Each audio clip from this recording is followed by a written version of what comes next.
విద్యార్థులు, యువకులు, ఉద్యోగులు, మహిళలు, మేధావులు, కవులు, కళాకారులు, సకల జనులు ఉద్యమించి ప్రత్యేక రాష్ట్ర ఆకాంక్షను నెరవేర్చుకున్న రోజు.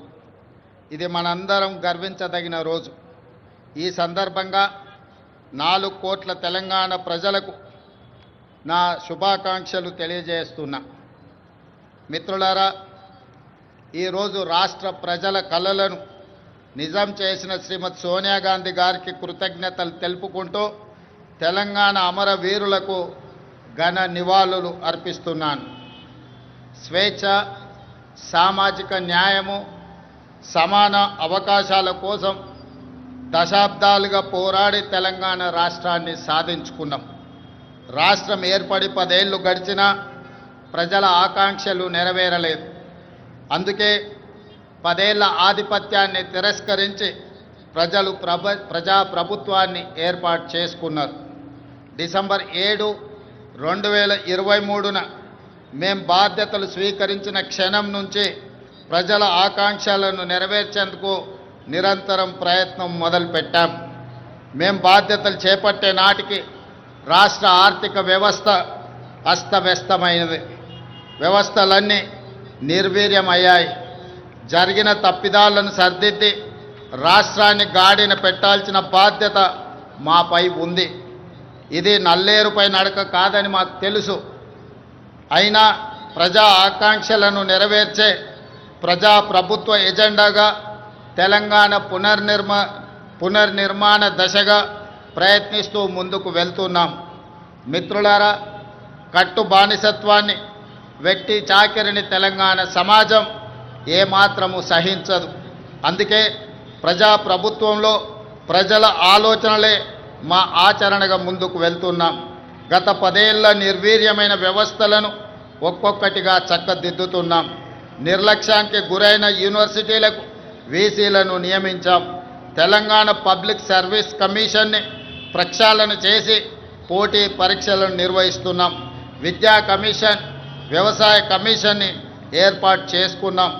సమాచార హక్కు కమిషనర్లను, లోకాయుక్త, హెచ్ఆర్సీ కమిషన్లను ఏర్పాటు చేసుకొని వ్యవస్థలను స్వతంత్రంగా పనిచేసేలా చర్యలు తీసుకున్నాం.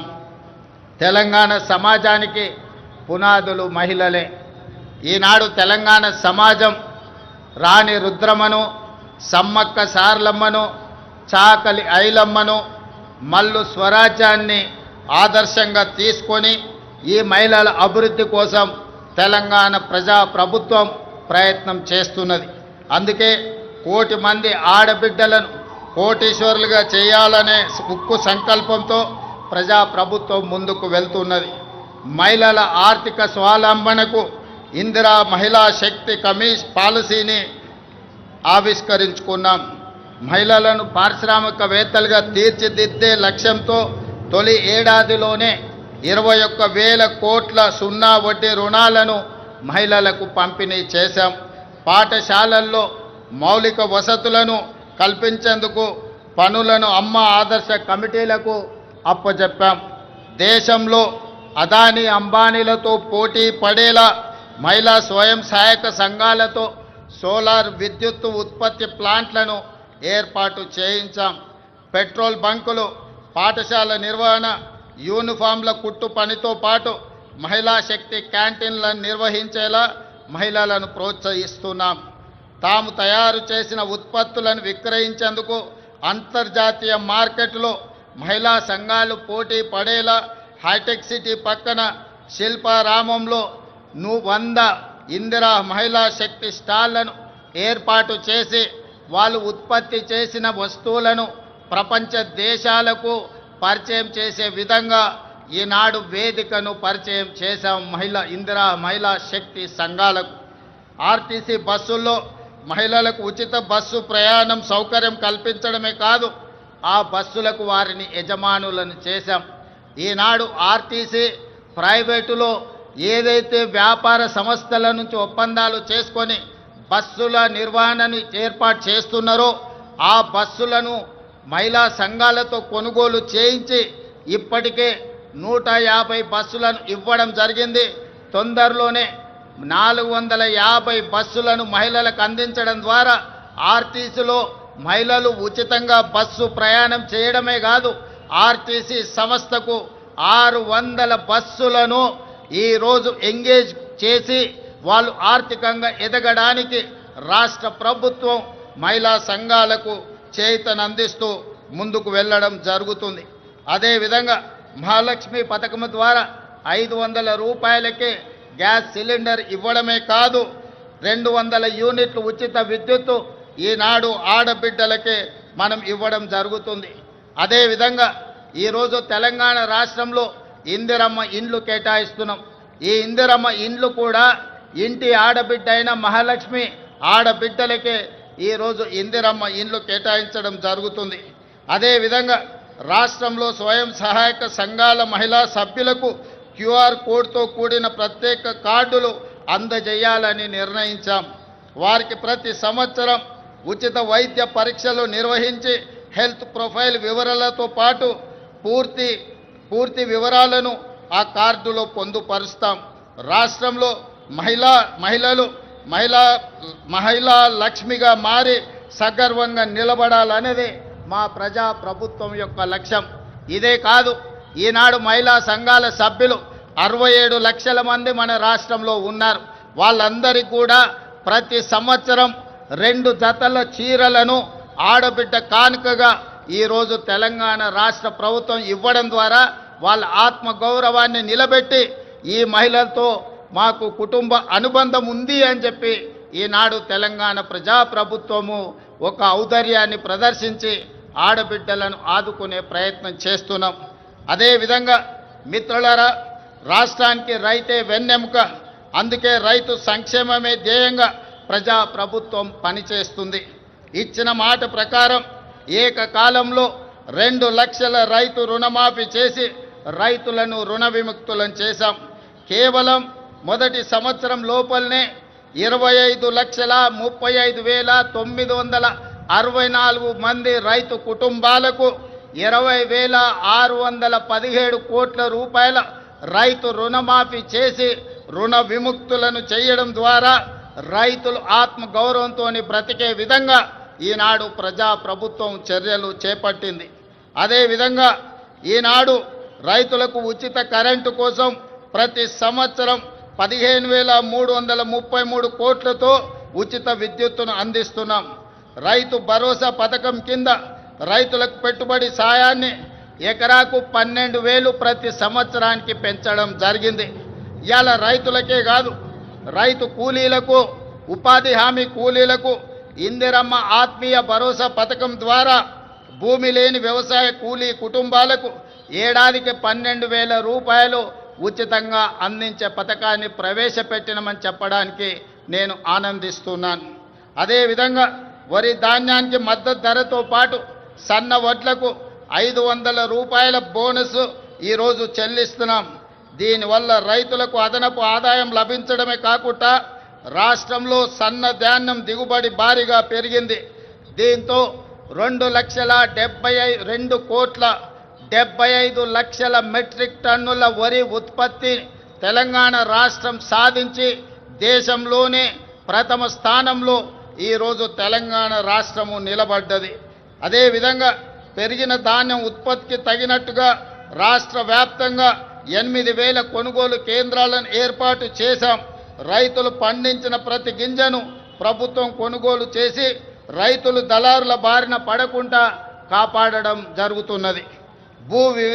భూ వివాదాలు లేని తెలంగాణ లక్ష్యంగా భూభారతి 2025 చట్టాన్ని తీసుకువచ్చాం. గతంలో ఉన్న ధరణి చట్టం కొద్ది మందికి చుట్టమైతే ఈనాడు భూభారతి చట్టం పేద ప్రజలందరికీ రక్షణ కల్పించే చట్టంగా మార్చి ప్రతి పేదవాడి సమస్యను పరిష్కరించి ఈరోజు అసైన్మెంట్ భూములతో పాటు అడవుల్లో ఉన్న ఆదివాసీలకి అందించిన అటవీ హక్కుల చట్టాలను అమలు చేసి వాళ్ళ భూములకు రక్షణ కల్పించే విధానాన్ని ఈనాడు భూభారతి చట్టంలో మనం తీసుకురావడం జరిగింది. మిత్రులారా, యువత మన భవిష్యత్తు. అందుకే ప్రజాప్రభుత్వం అధికారంలోకి వచ్చిన వెంటనే 16 నెలల్లో దాదాపుగా 60,000 ప్రభుత్వ ఉద్యోగ నియామకాలు చేపట్టడం ద్వారా తెలంగాణ ఉద్యమంలో తెలంగాణ రాష్ట్ర సాధనలో ముందు భాగాన నిలబడ్డ నిరుద్యోగ యువకులకు ఒక నమ్మకాన్ని, విశ్వాసాన్ని, భరోసాని ఈ ప్రజా ప్రభుత్వం అందించడం జరిగింది. ఇదే కాదు, గత 16 నెలల్లో ప్రైవేటు సంస్థల్లో కూడా దాదాపుగా అంతర్జాతీయ పెట్టుబడులు తీసుకొచ్చి 1,00,000 మందికి ఉద్యోగ అవకాశాలు కల్పించడం ద్వారా నిరుద్యోగ సమస్యను పరిష్కరించడమే కాదు, ఈ దేశంలో అత్యల్ప నిరుద్యోగ సమస్యగా ఉన్న రాష్ట్రంగా తెలంగాణ రాష్ట్రము మొట్టమొదటి స్థానంలో ఉన్నది. అదేవిధంగా మిత్రులారా, ఈనాడు ఉద్యోగ నియామకాలలో వైద్య రంగంలో కావచ్చు, పోలీసు రంగంలో కావచ్చు, నీటిపారుదల, సింగరేణి కాలరీస్ ఇలా చెప్పుకుంటూ వెళ్తే ప్రభుత్వంలో ఉన్న ప్రతి ఖాళీలను ఈనాడు భర్తీ చేయడం ద్వారా నిరుద్యోగుల విశ్వాసాన్ని ఈ రాష్ట్ర ప్రభుత్వం చురగొన్నదని చెప్పడానికి నేను చాలా సంతోషిస్తున్నాను. అదేవిధంగా సివిల్స్ పరీక్షలు, ఈనాడు ఈ దేశంలో ఏ రాష్ట్రం అభివృద్ధి చెందాలన్నా సివిల్ సర్వీసెస్కు సంబంధించిన అధికారుల యొక్క ప్రణాళికలు దేశ అభివృద్ధిలో కీలక భాగం పోషిస్తున్నాయి. తెలంగాణ రాష్ట్రం నుంచి సివిల్ సర్వీసుల్లో ఆశించిన మేరకు మన విద్యార్థులకు అవకాశాలు రాకపోవడం వల్ల తెలంగాణ రాష్ట్ర ప్రభుత్వం సివిల్ సర్వీసెస్కు ప్రిపేర్ అవుతున్న వాళ్లకు హైదరాబాదు నగరంలోనే కాదు, ఢిల్లీలో కూడా శిక్షణ పొందడానికి రాజీవ్ యువ వికాసాన్ని అందించడం ద్వారా సివిల్ సర్వీసెస్ ప్రిలిమ్స్కి ఎన్నికైన వాళ్లకు ₹1,00,000, మెయిన్ పరీక్షలకు ఎన్నికైన వాళ్లకు ₹1,00,000 ఆర్థిక సహాయాన్ని అందించడం ద్వారా ఈనాడు దేశంలోనే మన విద్యార్థులు అత్యధికంగా సివిల్ సర్వీసెస్కి ఈరోజు ఎన్నిక కాబడ్డారని చెప్పడానికి నేను సంతోషిస్తున్నాను. అదేవిధంగా యంగ్ ఇండియా స్కిల్స్ యూనివర్సిటీ ఈనాడు విద్యా సంస్థల నుంచి, ముఖ్యంగా ఇంజనీరింగ్ కాలేజీల నుంచి ప్రతి సంవత్సరం 1,10,000 మంది విద్యార్థులు పాస్ అయ్యి సర్టిఫికెట్ తెచ్చుకుంటున్నా ఈరోజు మార్కెట్లో అవసరమైన స్కిల్స్ వాళ్ళకు లేకపోవడం వల్ల ఉద్యోగ ఉపాధి అవకాశాలు కోల్పోతున్నారు. అందుకే తెలంగాణ రాష్ట్ర ప్రభుత్వం ఆలోచన చేసి యంగ్ ఇండియా స్కిల్స్ యూనివర్సిటీని ప్రారంభించడం ద్వారా ఈ విద్యార్థులకు అందులో శిక్షణను అందించి ఉద్యోగ ఉపాధి అవకాశాలు కల్పించడానికి ఈనాడు యంగ్ ఇండియా స్కిల్స్ యూనివర్సిటీని మనం ప్రారంభించుకోవడం జరిగిందని చెప్పడానికి నేను గర్విస్తున్నాను. అదేవిధంగా మొన్న జరిగిన ఒలింపిక్స్లో భారతదేశానికి ఒక్క బంగారు పథకం కూడా రాలేదు. 140 కోట్ల జనాభా ఉన్న, ప్రపంచంలోనే అత్యధిక జనాభా ఉన్న దేశంగా గుర్తింపు పొందిన భారతదేశం ఒలింపిక్స్లో బంగారు పథకాన్ని సాధించకపోవడం మనకు నిజంగా ఆలోచన చేయవలసిన సందర్భం. అందుకే ఈనాడు యువకుల్లో క్రీడాకారులను వెలికి తీయాలి, మట్టిలో మాణిక్యాలను ఈ దేశానికి పరిచయం చేయాలన్న ఆలోచనతోని యంగ్ ఇండియా స్పోర్ట్స్ యూనివర్సిటీని, అదేవిధంగా స్పోర్ట్స్ అకాడమీని ప్రారంభించుకొని రాబోయే 2028 సంవత్సరంలో జరగబోయే ఒలింపిక్స్లో బంగారు పథకాన్ని దేశానికి తెలంగాణ రాష్ట్రం తరఫునే సాధించాలన్న లక్ష్యంతో ఈనాడు యంగ్ ఇండియా స్పోర్ట్స్ యూనివర్సిటీని, అదేవిధంగా అకాడమీని మనం ప్రారంభించుకున్నామని తెలియజేయడానికి నేను సంతోషిస్తున్నాను. అదేవిధంగా యంగ్ ఇండియా ఈరోజు ఇంటిగ్రేటెడ్ రెసిడెన్షియల్ స్కూల్స్, గతంలో ప్రభుత్వాలు SC, ST, BC, minority, EWS కోటాలో ఉండే విద్యార్థులకు వివిధ ప్రాంతాలలో రెసిడెన్షియల్ స్కూళ్ళు నడిపేవాళ్ళు. దాంతో వాళ్ళలో ఒక ఆత్మ న్యూనతా భావము ఏర్పడడానికి అవకాశం ఉంది. అందుకే ఈనాడు తెలంగాణ రాష్ట్ర ప్రభుత్వం ఆలోచన చేసి SC, ST, BC, minority, EWS విద్యార్థులు అందరినీ కూడా ఒకే దగ్గర కలిసిమెలిసి ఒక కుటుంబంలా చదువుకునే విధంగా ఈనాడు యంగ్ ఇండియా ఇంటిగ్రేటెడ్ రెసిడెన్షియల్ స్కూల్స్ని మనం ప్రారంభించుకున్నాం. ప్రతి నియోజకవర్గానికి ఒక యంగ్ ఇండియా ఇంటిగ్రేటెడ్ రెసిడెన్షియల్ స్కూల్ని 25 ఎకరాలలో దాదాపుగా 200 కోట్ల రూపాయలతో నిర్మించాలని 20,000 కోట్ల రూపాయలను ఈనాడు విద్య మీద, వాటికి అవసరమైన మౌలిక వసతులను ఏర్పాటు చేయడానికి ఖర్చు పెట్టాలని ఈ ప్రభుత్వం ముందుకొచ్చి ఈరోజు ఈ కార్యక్రమాలను చేపట్టింది. ఈనాడు విద్య మీద పెట్టే పెట్టుబడిని మేము ఖర్చుగా భావించడం లేదు. భవిష్యత్ తరాల పెట్టుబడి, ఈ దేశ నిర్మాణం తరగతి గదుల్లోనే ఉన్నది. అందుకే విద్య మీద ఖర్చుగా భావించడం లేదు. మేము ఇది ఒక భవిష్యత్ పెట్టుబడిగా భావిస్తున్నాం. అందుకే ఈనాడు దేశం గర్వించే విధంగా యంగ్ ఇండియా ఇంటిగ్రేటెడ్ రెసిడెన్షియల్ స్కూళ్ళని ఈరోజు మనం ప్రారంభించుకున్నాం. దేశానికే ఆదర్శం. దీనికి ప్రధాన కారణం ఆనాడు పివి నరసింహారావు గారు సర్వేల్ రెసిడెన్షియల్ స్కూల్ మన నల్గొండ జిల్లాలో ప్రారంభిస్తే ఈనాడు దేశానికి ఎంతోమంది ఐఏఎస్ ఐపీఎస్లను అందించారు. మన తెలంగాణ రాష్ట్ర చీఫ్ సెక్రటరీ గారు ఆనాటి పివి నరసింహారావు గారు ప్రారంభించిన సర్వేల్ రెసిడెన్షియల్ స్కూల్ నుంచే అక్కడి విద్యార్థి. ఈనాడు Telangana public service commission chairperson కూడా ఆ సర్వేల్ స్కూల్ నుంచి వచ్చిన ఒక ఐఏఎస్ ఆఫీసర్. అందుకే ఈనాడు మన దేశ భవిష్యత్తు తరగతి గదుల్లో ఉందని ఏదైతే భావిస్తున్నామో అందుకే ఈరోజు అద్భుతమైన మౌలిక వసతులతోని ఇంటిగ్రేటెడ్ రెసిడెన్షియల్ స్కూల్స్ని ఈరోజు ప్రారంభించుకోవడం ద్వారా ఈ దేశానికి అవసరమైన డాక్టర్లను, లాయర్లను, ఇంజనీర్లను, ఐఏఎస్లను, ఐపీఎస్లను, ఇతర ఉన్నతాధికారులను ఈరోజు మనం ఈ దేశానికి అందించడానికి ఒక బృహత్తర కార్యక్రమాన్ని తీసుకున్నాం. ఇది ఖచ్చితంగా భవిష్యత్తులో మంచి సత్ఫలితాలను ఇస్తుంది అని చెప్పి ఈరోజు నేను భావిస్తున్నాను. అదేవిధంగా ప్రజాప్రభుత్వం అధికారంలోకి రాగానే విద్యా వైద్య రంగాలను ప్రక్షాళనకు విప్లవాత్మక చర్యలు తీసుకున్నాం. అదేవిధంగా మిత్రులారా, ఈరోజు రెసిడెన్షియల్ స్కూళ్ళలో చదువుకుంటున్న విద్యార్థులకు దాదాపుగా 10 సంవత్సరాల నుంచి డైట్ ఛార్జెస్ పెంచలేదు, 16 సంవత్సరాలు కాస్మెటిక్ ఛార్జెస్ పెంచలేదు.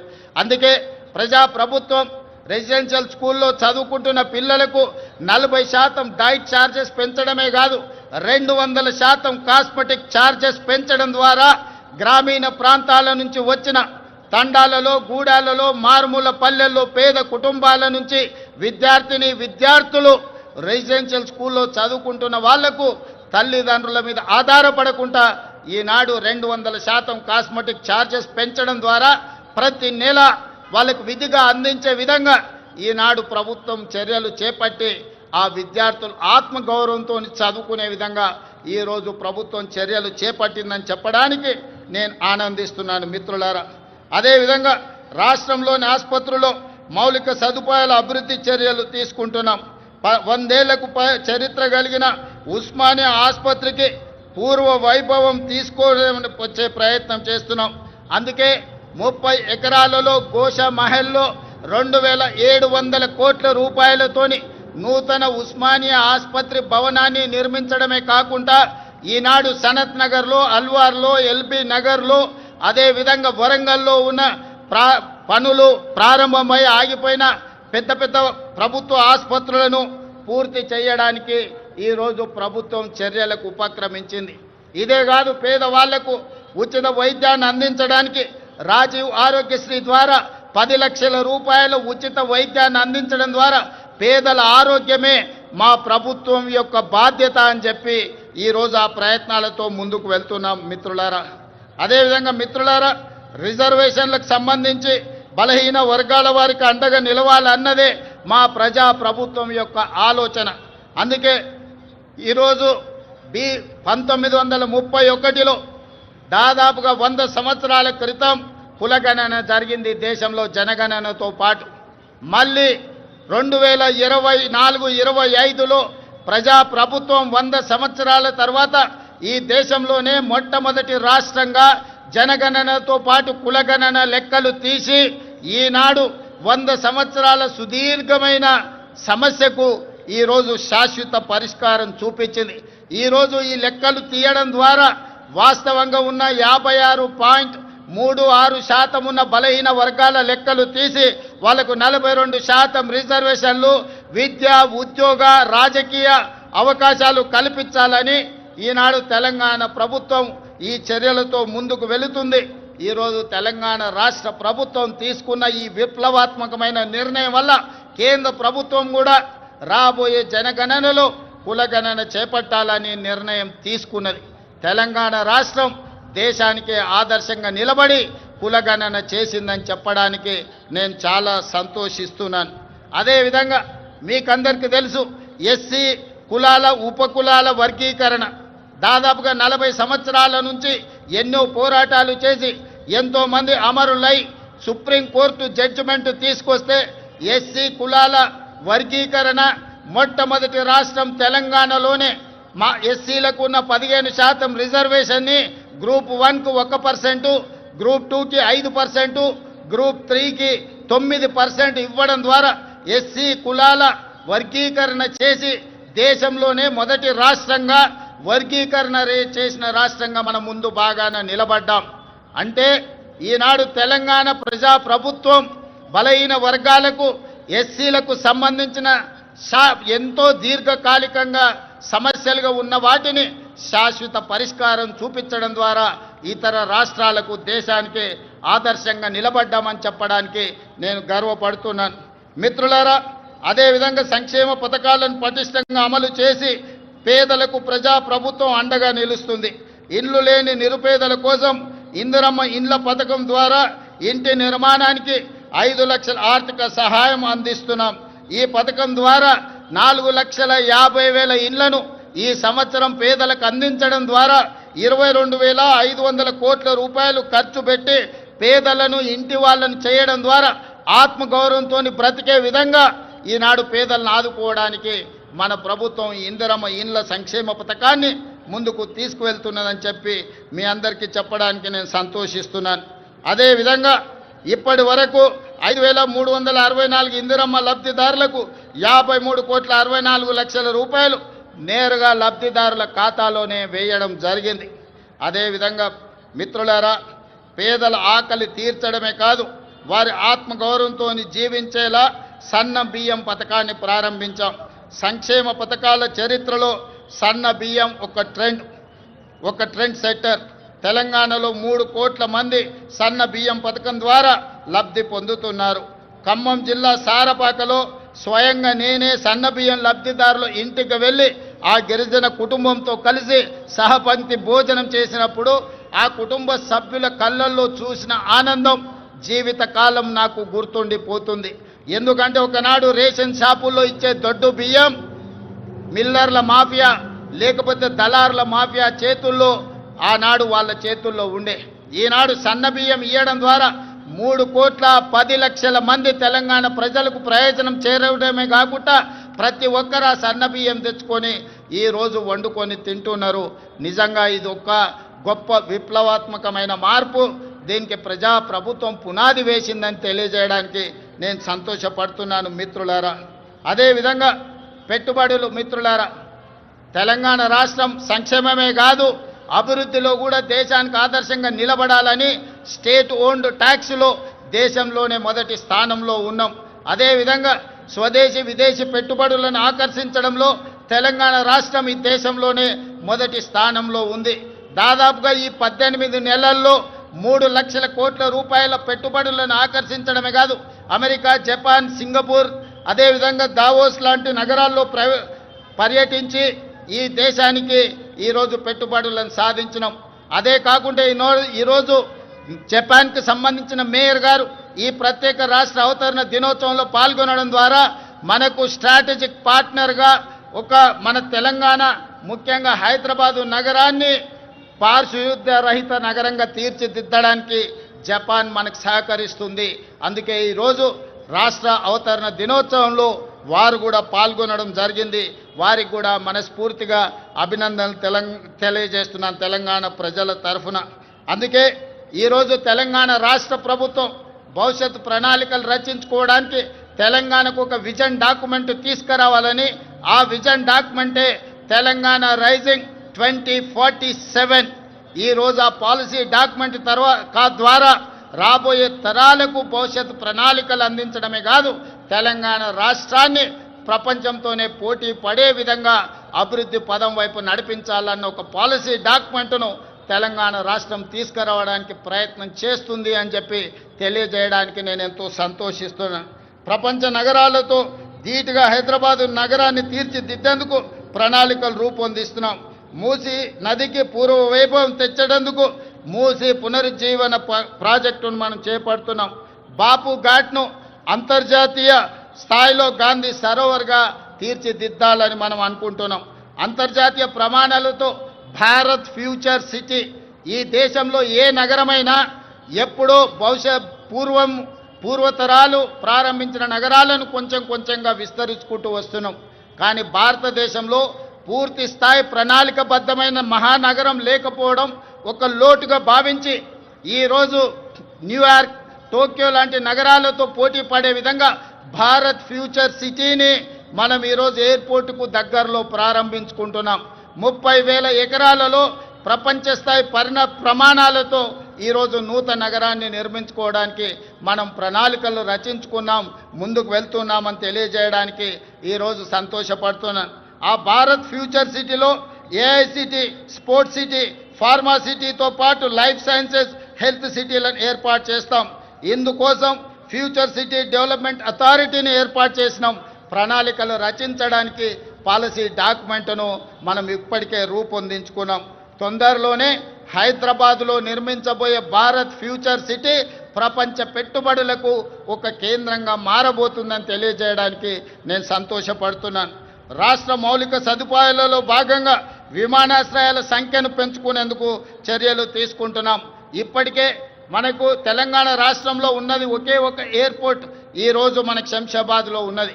అందుకే రాష్ట్ర ప్రభుత్వం కేంద్ర ప్రభుత్వంతో చర్చించి సంప్రదించి వరంగల్లో నూతన ఎయిర్పోర్ట్కు, అదేవిధంగా ఆదిలాబాద్లో ఇంకొక ఎయిర్పోర్ట్కు అనుమతులు తెచ్చుకున్నాం. తొందరలోనే వరంగల్ నగరంలో, ఆదిలాబాద్ పట్టణ ప్రాంతంలో నూతన ఎయిర్పోర్ట్లు ఏర్పాటు చేసుకోబోతున్నామని చెప్పి మీకందరికీ తెలియజేయడానికి నేను ఎంతో సంతోషిస్తున్నాను. అదేవిధంగా ఈరోజు regional ring road, outer ring road మన హైదరాబాదు నగరంలో తీసుకొచ్చిన మార్పులు మీకు అందరికీ తెలుసు. ఈరోజు ఐటీ కానీ, ఫార్మా కానీ హైదరాబాదు నగర అభివృద్ధికి ఔటర్ రింగ్ రోడ్ మనకి ఎంత సహాయం అందించిందో మీకు తెలుసు. 160 కిలోమీటర్ల ఔటర్ రింగ్ రోడ్ ఇంత అభివృద్ధి తీస్తే ఈనాడు రీజనల్ రింగ్ రోడ్డును ప్లాన్ చేస్తున్నాం. RRRని 360 కిలోమీటర్ల పొడవున హైదరాబాద్ తెలంగాణ నగరాన్ని చుట్టుముట్టే విధంగా ఈరోజు రీజనల్ రింగ్ రోడ్డును మనము నిర్మించుకోబోతున్నామని తెలియజేయడానికి నేను సంతోషపడుతున్నాను. రీజనల్ రింగ్ రోడే కాదు, ఔటర్ రింగ్ రోడ్డు నుంచి రీజనల్ రింగ్ రోడ్ వరకు రేడియల్ రోడ్లను వేసుకోవడం ద్వారా మన నగరాన్ని మహానగరంగా ప్రపంచ దేశాలతో పోటీ పడే విధంగా తీర్చిదిద్దాలని ఈనాడు తెలంగాణ ప్రజా ప్రభుత్వం ఉక్కు సంకల్పంతో ముందుకు వెళ్తున్నది.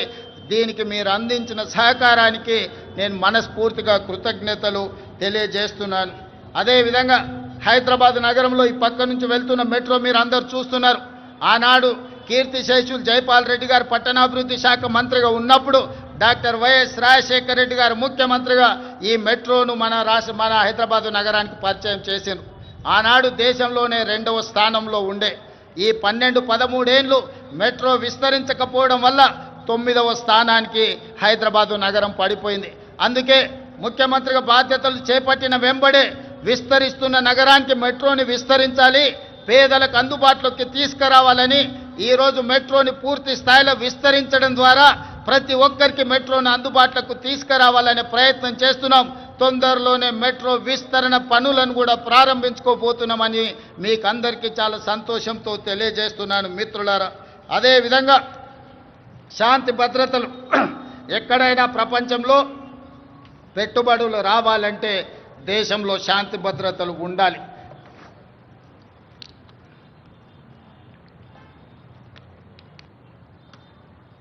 శాంతి భద్రతలు లేని దేశానికి పెట్టుబడులు రావు. అందుకే ఈరోజు హైదరాబాద్ నగరాన్ని, తెలంగాణను దేశంలోనే నెంబర్ 1గా తీర్చిదిద్దిన పోలీసింగ్ వ్యవస్థ ఈరోజు మనకు ఉన్నది. కేంద్ర ప్రభుత్వమే నిర్వహించిన సర్వేలలో తెలంగాణ రాష్ట్ర పోలీసులు అత్యంత పకడ్బందీ శాంతి భద్రతలను కాపాడడంలో దేశంలోనే మనం మొదటి స్థానంలో నిలబడ్డాం. ఇదే కాదు, డ్రగ్స్ను నియంత్రించడంలో కూడా ప్రపంచ దేశాలు పోటీ పడితే మన తెలంగాణ రాష్ట్రానికి మొదటి బహుమతి వచ్చింది.